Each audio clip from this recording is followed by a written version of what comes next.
Hala, Catherine Bernardo at Alden Richards umamin na sa publiko, mga netizens kilig na kilig sa sumabog sa social media.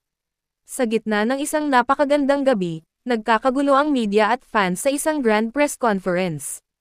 Ang dahilan, sina Catherine Bernardo at Alden Richards, ang mga bida sa pelikulang Hello, Love Again, ay may inaabangang revelasyon. Puno ng saya at anticipation ang lahat. Hindi lamang dahil ang kanilang pelikula ay tumabo ng bilyon sa box office, kundi dahil may mga usap-usapang, something, na namamagitan sa dalawa. Habang naglalakad sina Catherine at Alden papunta sa entablado, magkahawak sila ng kamay. Ang kanilang mga ngiti ay puno ng kasiyahan at kumpiyansa. Unang nagsalita si Alden, una sa lahat, maraming salamat po sa lahat ng sumuporta sa Hello, Love Again. Hindi namin inaasahan na aabot ito ng bilyong kita. Dagdag ni Catherine, hindi po namin magagawa ito kung hindi dahil sa inyo. Maraming salamat sa inyong pagmamahal. Matapos ang kanilang pasasalamat, naging seryoso ang tono ng dalawa. Nagkatinginan sila at ngumiti, tila nagkukumpirma ng isang lihim. Ano ba, Alden, ikaw na ang magsabi, pabirong sabi ni Catherine na ikinatawa ng mga tao. Tumawa si Alden at nagbuntong hininga. Sige, kami na mismo ang magsasabi sa inyo. Tahimik ang buong lugar, tila hinihintay ang susunod na sasabihin. Ang totoo po, hindi lamang kami naging magka-partner sa pelikula, ani Alden habang mahigpit na hawak ang kamay ni Catherine. Nagpatuloy si Catherine, kundi nagkaroon din kami ng mas espesyal na koneksyon habang ginagawa ang Hello, Love Again. Agad na nag-ingay ang mga fans at media. Ang iba'y napasigaw sa kilig, habang ang iba'y nagtanong kung totoo ba ang kanilang naririnig. Hindi po namin planong itago ito, pero gusto lang naming siguraduhin na handa kami bago magbahagi ng ganitong balita, paliwanag ni Alden.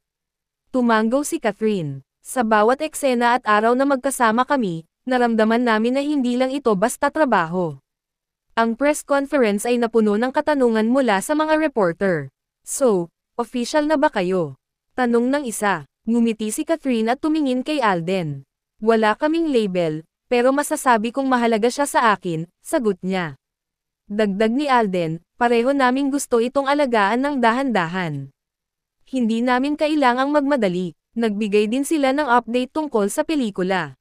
Sinabi nilang sobra silang nagpapasalamat sa tagumpay ng Hello, Love Again. Hindi po namin inaasahan na magiging ganito kalaki ang impact ng pelikula. Pero sobra-sobra ang pasasalamat namin sa suporta ninyong lahat, ani Catherine. Ang pelikulang ito ay tungkol sa pag-ibig, paghilom, at mga bagong simula.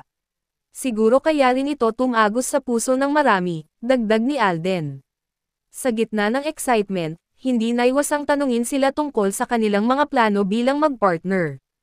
Sana po ay patuloy nyo kaming suportahan, hindi lamang bilang aktor, kundi bilang mga taong natututo pa sa buhay, ani Catherine.